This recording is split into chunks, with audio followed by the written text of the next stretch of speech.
औरंगजेब का जन्म 3 नवंबर सन 1618 ईस्वी को दुखद नामक स्थान पर हुआ था, जो गुजरात और मालवा सूबों की सीमाओं पर स्थित था। उस समय उसके पिता शाहजहाँ दक्षिण के सूबेदार थे। वो एक बुद्धिमान बालक था और उसकी स्मृति विलक्षण थी। शीघ्र ही उसने कुरान पर हसीद कर अध्ययन पूर्ण कर लिया था। उसे फारसी, अरबी के साथ तुर्की और हिंदी का भी ज्ञान था। काव्य साहित्य की अपेक्षा उसे उपदेशात्मक धार्मिक साहित्य में रुचि थी। ललित कलाओं, संगीत या चित्रकला से उसे घृणा नहीं थी। बस इन सब को वे परहेज करता था। अपने शासनकाल में उसने कोई भी भव्य मंजिल या भवन का निर्माण नहीं करवाया या प्रारंभ से ही उसके चरित्र में धैर्यपूर्ण साहस का था, दार्शनिक प्रवृत्ति का प्रभाव था। सन 1634 ईस्वी में उसे 10,000 मनसबदार नियुक्त किया गया था। सन 1635 ईस्वी में जुझार सिंह बुंदेला के विद्रोह के समय उसे मुगल सेना का नाम मात्र का सेनापति नियुक्त किया गया था। सन 1636 ईस्वी में उसे दक्षिण का सूबेदार नियुक्त किया गया। सन 1637 ईस्वी में फारस के राजघराने के शहनवाज खान की पुत्री के दिलरास बानो बेगम के साथ उसका विवाह हुआ था। दक्षिण की सूबेदारी के काल में उसे प्रशासन, कूटनीति तथा सैन्य संचालन का अनुभव प्राप्त हुआ था।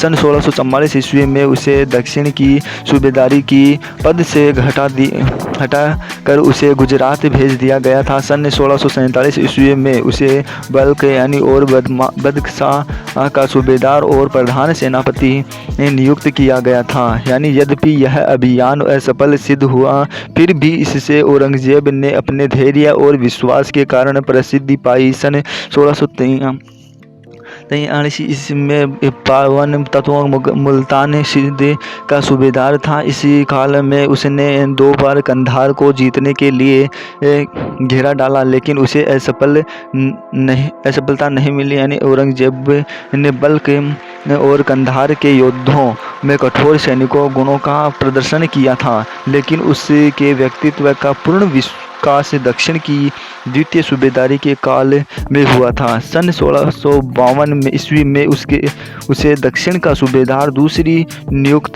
बार नियुक्त किया गया था।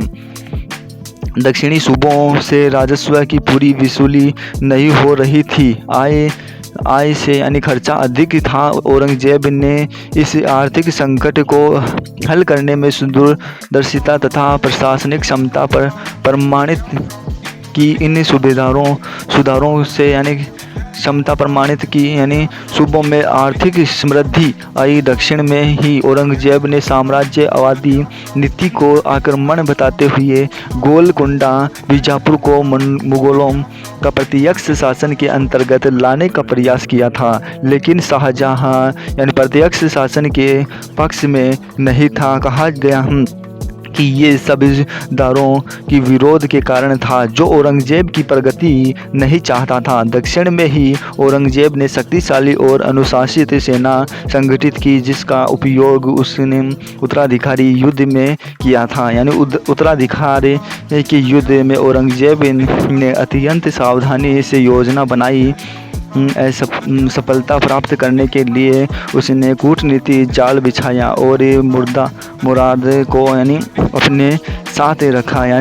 धर्मट के युद्ध में सफलता के 3 कारण थे। पहला, शाहजहाँ ने जसवंत सिंह को आक्रमण करने के लिए मना कर दिया था। दूसरा, शाही सेना के सेनापति कासिम खान ने युद्ध में भाग नहीं लिया था। और तीसरा, औरंगजेब विरोधियों की अपेक्षा सैन्य संचालन में श्रेष्ठ या सामूगढ़ के निर्णायक के पूर्व ही उसने शाही सेना के सेनापति को अपने पक्ष में कर लिया था। औरंगजेब एक योग्य सेना नायक के साथ साथ एक सफल कूटनीतिज्ञ भी था। यानी उत्तराधिकारी युद्ध में उसकी सफलता के यही कारण था। और उसके पश्चात औरंगजेब ने शासन करना शुरू किया था। दोस्तों, आप सुन रहे हैं थे अंग्रेज औरंगजेब के प्रारंभिक जीवन की कहानी। आपको कैसी लगी कमेंट बॉक्स में लिखकर हमें ज़रूर बताएं। अगर ये वीडियो आपको अच्छी लगी हो तो वीडियो को लाइक करें एंड सब्सक्राइब करें अपने दोस्तों के पास शेयर करना न भूलें। अगर आप जय जुलाहा चैनल पर नए जुड़े हैं तो चैनल को जल्द ही सब्सक्राइब कर लें और बेल आइकन को ज़रूर दबाएं ताकि आने वाली वीडियो के नोटिफिकेशन सबसे पहले मिल सके। तो दोस्तों, मिलते हैं अगली वीडियो में। जय हिंद, जय भारत।